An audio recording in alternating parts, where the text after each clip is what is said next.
வணக்கம். இது நியூஸ் ஃபர்ஸ்டின் மதிய நேர பிரதான செய்தி. உங்களோடு இணைந்து கொள்ளும் நான் டிஷாட் தேவதாசன்.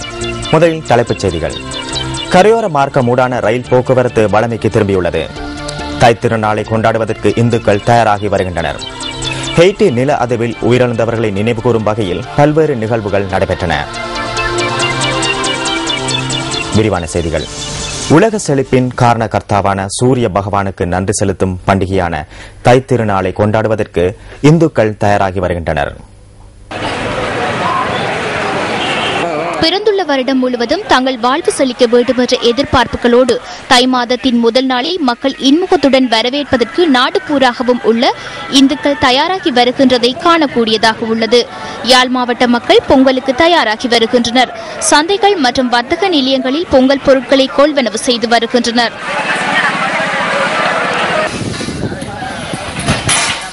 தேசிய பொங்கல் விழாவை முன்னிட்டு கிளிநொச்சி மலையாளபுரம் அம்மன் கோவிலில் நாளை காலை 9 மணிக்கு 1008 பானைகளில் பொங்கல் நிகழ்வு நடைபெறவுள்ளது. மக்கள் பொங்கலுக்கு தேவையான பொருட்களை வாங்கி வருவதனை காணக்கூடியதாக உள்ளது. கிளிநொச்சி நகரில் பொங்கல் வியாபாரம் களை கட்டியுள்ளதாக எமது பிராந்திய செய்தியாளர் தெரிவித்தார்.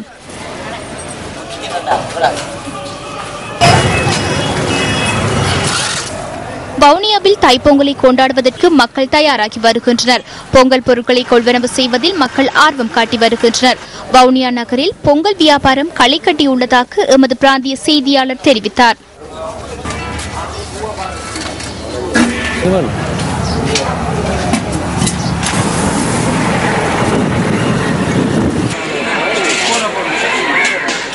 மட்டக்களப்பு மாவட்டத்தில் பொங்கல் பண்டிகை வியாபாரம் களை கட்டியுள்ளது. வர்த்தக நிலையங்களில் மக்கள் சந்தைகளில் பொருட்களை கொள்வனவு செய்யும் காட்சிகளே இவை. மட்டக்களப்பு நகர், காத்தான்குடி, ஏறாவூர் உள்ளிட்ட பல பகுதிகளிலும் பொங்கல் வியாபாரம் களை கட்டியுள்ளது. இதேவேளை செங்கலடி, வந்தாறுமூலை, சித்தாண்டி மற்றும் கிரான் போன்ற பகுதிகளில் விசேட சந்தைகள் கூடியுள்ளன. வாழைப்பழம், வெற்றிலை, பாக்கு, பானை, அகப்பை மற்றும் கரும்பு போன்ற பொங்கலுக்கு தேவையான பொருட்களை மக்கள் அதிகமாக கொள்வனவு செய்து வருகின்றனர். புத்தளம் மாவட்டத்தில் உள்ள இந்துக்கள் தைப்பொங்கலை வரவேற்பதற்கு தயாராகி வருகின்றனர். புத்தளம் மாவட்டத்தின் மதுரங்குழி, முந்தல், உடப்பு, கருங்காலிச்சோலை மற்றும் முன்னேஸ்வரம் ஆகிய பகுதிகளில் வர்த்தக நடவடிக்கைகள் களை கட்டியுள்ளது.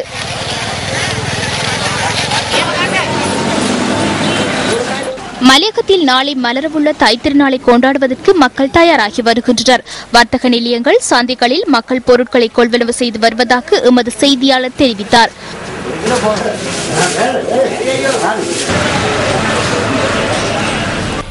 பாராளுமன்ற உறுப்பினர் மங்கள சமரவீரவின் வீட்டுக்குள் நுழைந்து மடிக்கணனி மற்றும் வெளிநாட்டு மதுபானத்தை திருடிய சந்தேகத்தின் பேரில் கைது செய்யப்பட்டு விளக்கமறையில் வைக்கப்பட்டிருந்த சந்தேக நபர் பாணந்துறை நீதவான் நீதிமன்றத்தினால் இன்று பிணையில் விடுவிக்கப்பட்டுள்ளார்.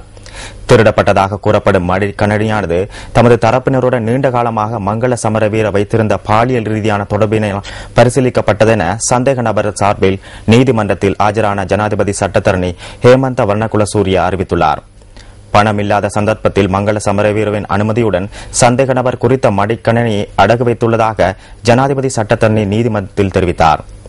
பொய்யான குற்றச்சாட்டுகளின் அடிப்படையில் சந்தேக நபர் கைது செய்யப்பட்டுள்ளதாக சுட்டிக்காட்டிய ஜனாதிபதி சட்டத்தரணி அவருக்கு பிணை வழங்குமாறு நீதிமன்றத்திடம் கோரிக்கை விடுத்தார்.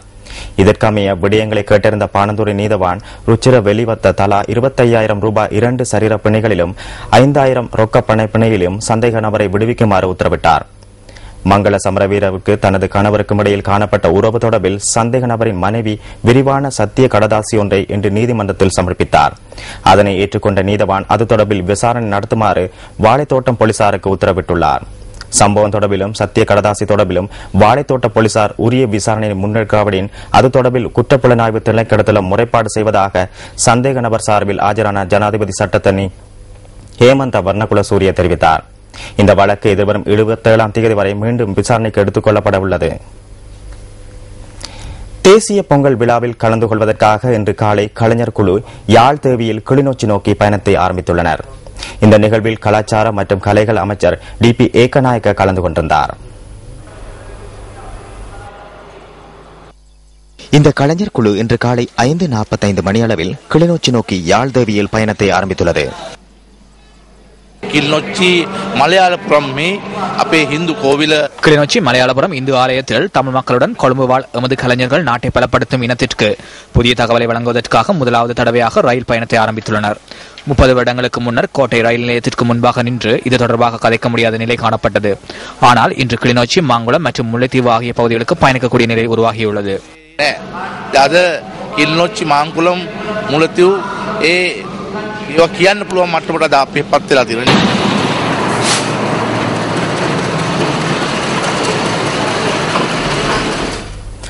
நோயற்ற சமூகத்தை உருவாக்க அரசு நடவடிக்கை எடுத்து வருவதாக பொருளாதார அபிவிருத்தி அமைச்சர் பெசில் ராஜபக்ச தெரிவித்தார்.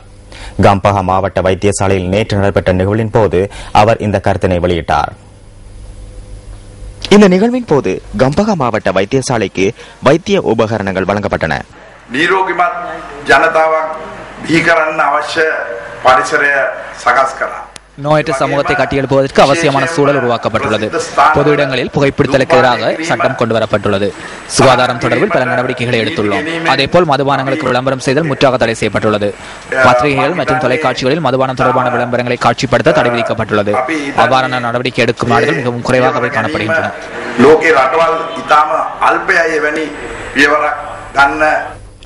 கரையோர மார்க்கமூடான ரயில் போக்குவரத்து வழமைக்கு திரும்பியுள்ளது. கொள்ளுப்பிட்டி மற்றும் பம்ளப்பிட்டி ஆகிய ரயில் நிலையங்களுக்கு இடையிலான ரயில் மார்க்கத்தில் ஏற்பட்ட தடங்களால் இன்று முற்பகல் கரையோர ரயில் சேவைகள் பாதிக்கப்பட்டிருந்தன. ஆயினும் தற்போது ரயில் போக்குவரத்து வழமை போன்று இடம்பெறுவதாக ரயில்வே கட்டுப்பாட்டு நிலையம் குறிப்பிட்டது. இதனால் 10 ரயில்களின் போக்குவரத்துக்கு பாதிப்பு ஏற்பட்டிருந்ததாக ரயில்வே கட்டுப்பாட்டு நிலையம் மேலும் தெரிவித்தது.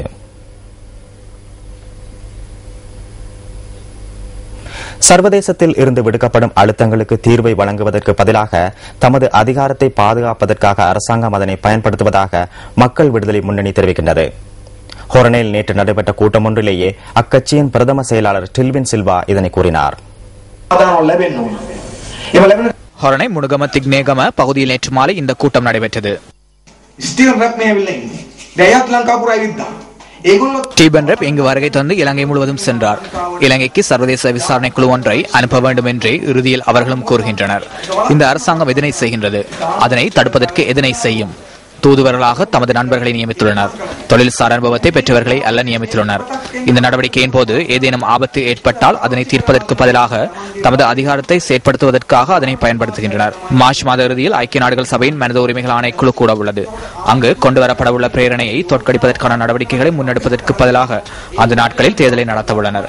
அந்த பிரேரணையை காண்பித்து அச்சுறுத்தி அனுதாபத்தை பெற்று தேர்தலின் ஊடாக முன்னோக்கி செல்ல உள்ளனர்.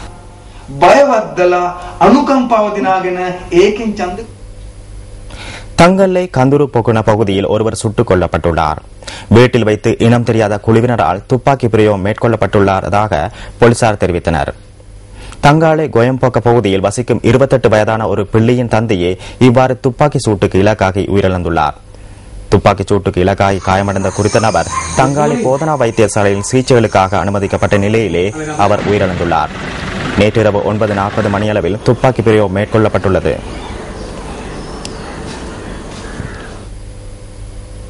வெளிநாட்டு வேலைவாய்ப்புக்காக எந்த ஒரு நபருக்கும் அல்லது நிறுவனத்திற்கும் தமது அனுமதியின்றி பணம் செலுத்த வேண்டாம் என வெளிநாட்டு வேலைவாய்ப்பு பணியகம் பொதுமக்களுக்கு அறிவித்துள்ளது. அரசியல்வாதிகளின் பெயர்களை பயன்படுத்தி வெளிநாட்டு வேலைவாய்ப்பு பெற்றுத் தருவதாக தெரிவித்து பண மோசடியில் ஈடுபடுகின்றமை தொடர்பில் தகவல் கிடைத்துள்ளதாக பணியகத்தின் பேச்சாளரும் பிரதி இணைப்பதிகாரியுமான மங்கள ரன்தின்ய குறிப்பிட்டார். இவ்வாறான சம்பவங்கள் தொடர்பில் முறைப்பாடுகள் பதிவாகியுள்ளதாக அவர் தெரிவித்தார். ஆயினும் பணத்தை செலுத்தியமைக்கான பற்றிச்சீட்டு போன்ற ஆதாரங்கள் இல்லாத காரணத்தினால் மோசடி செய்பவர்களுக்கு எதிராக சட்ட நடவடிக்கை எடுக்க முடியாதுள்ளதாக மங்கள ரன்தின்ய கூறினார். வெளிநாட்டு வேலைவாய்ப்பு பணியகத்தின் அனுமதி பத்திரம் பெற்ற முகவர்களுக்கு மாத்திரமே வேலை வாய்ப்புக்கு பணியாளர்களை வெளிநாடுகளுக்கு அனுப்ப முடியும் என அவர் மேலும் குறிப்பிட்டார். 2020 ஆண்டளவில் 50,000 வெளிநாட்டு மாணவர்கள் இலங்கை பல்கலைக்கழகங்களில் கல்வி நடவடிக்கைகளில் ஈடுபடுவார்கள் என உயர்கல்வி அமைச்சு தெரிவிக்கின்றது. இதற்காக உலக தரப்படுத்தலுக்கு அமைய பல்கலைக்கழகங்களின் தரத்தினை அதிகரிப்பதற்கான விசேட செயற்திட்டங்கள் முன்னெடுக்கப்படவுள்ளதாக அமைச்சின் செயலாளர் சுனில் ஜெயந்த நவரத்ன குறிப்பிட்டார். நாட்டின் பல்கலைக்கழகங்களின் தரத்தினை உயர்த்துவது தொடர்பில் அதிக கவனம் செலுத்தியுள்ளதாக அவர் சுட்டிக்காட்டினார். இதேவேளை வெளிநாட்டு பேராசிரியர்கள், விரிவுரையாளர்கள் மற்றும் மாணவர்களை நாட்டிற்கு வரவழைக்க உள்ளதாகவும் சர்வதேச தரத்திற்கு அமைவான ஆய்வுகளை முன்னெடுக்க உள்ளதாகவும் சுனில் ஜெயந்த நவரத்ன கூறினார். அத்துடன் எந்தவொரு நாட்டிலும் பணியாற்றக்கூடிய வகையில் மாணவர்களை தயார்படுத்த உள்ளதாகவும் உயர்கல்வி அமைச்சின் செயலாளர் மேலும் குறிப்பிட்டார். சட்டவிரோதமாக 1 கிலோகிராம் தங்கத்தை இந்தியாவுக்கு கொண்டு செல்வதற்கு முயற்சித்த பெண் ஒருவர் கட்டுநாயக்க விமான நிலையத்தில் கைது செய்யப்பட்டுள்ளார். இன்று அதிகாலை கைது செய்யப்பட்ட அந்த பெண் மும்பை செல்வதற்கு தயாராகவிருந்ததாக சுங்க பேச்சாளர் லெஸ்லி காமினி குறிப்பிட்டார்.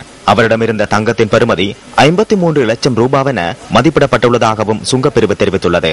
மட்டக்களப்பை சேர்ந்த ஒருவரே இவ்வாறு கைது செய்யப்பட்டுள்ளார். இது தொடர்பிலான மேலதிக விசாரணைகளை சுங்கப்பிரிவினர் முன்னெடுத்துள்ளதாக லெஸ்லி காமினி மேலும் தெரிவித்தார்.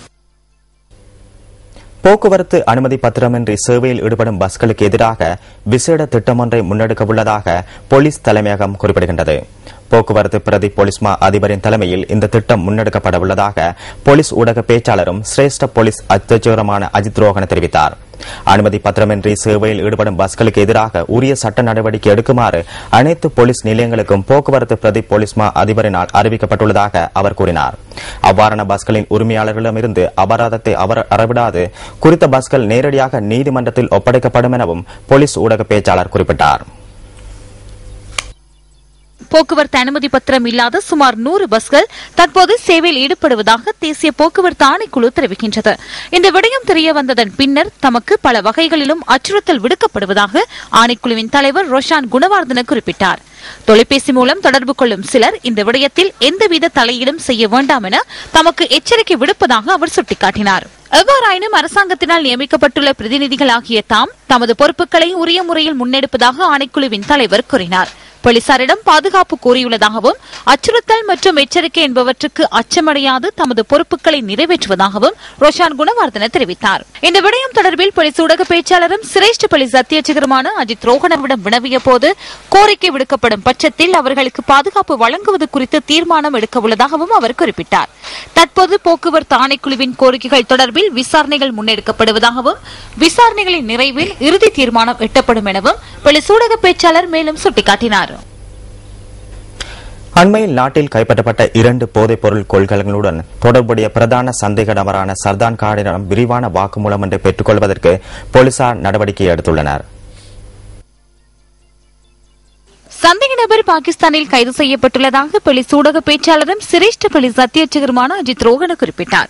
பாகிஸ்தானின் போதைப்பொருள் ஒழிப்பு அலுவலகத்தின் பிரதி தலைவரூடாக இந்த வாக்குமூலம் பெற்றுக் கொள்ளப்பட உள்ளதாகவும் சர்தாரிடம் தற்போது பெற்றுக் கொள்ளப்பட்டுள்ள வாக்குமூலம் விசாரணைகளுக்கு போதுமானதாக இல்லை எனவும் அஜித் ரோஹன சுட்டிக்காட்டினார்.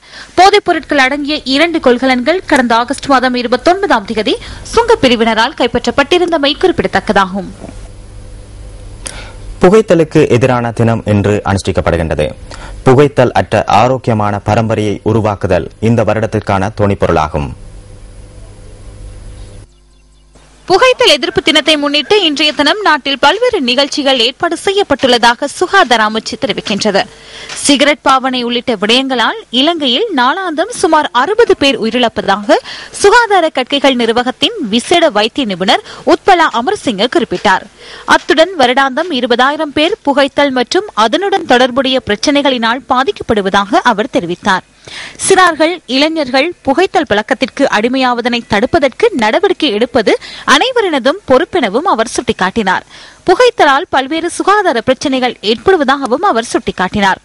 புகைப்பிடிக்கும் ஒருவரால் அவருக்கு மாத்திரமின்றி அவரை சூழ உள்ள அனைவருக்கும் சுகாதார ரீதியிலான பிரச்சினைகள் ஏற்படுவதாக சுகாதார கற்கைகள் நிர்வாகத்தின் விசேட வைத்திய நிபுணர் தெரிவித்தார். புகைத்தலால் கர்ப்பிணிகள், சிறார்கள் என அனைவருக்கும் சிக்கல்கள் ஏற்படுவதாகவும் உத்பலா அமர்சிங்க மேலும் கூறினார்.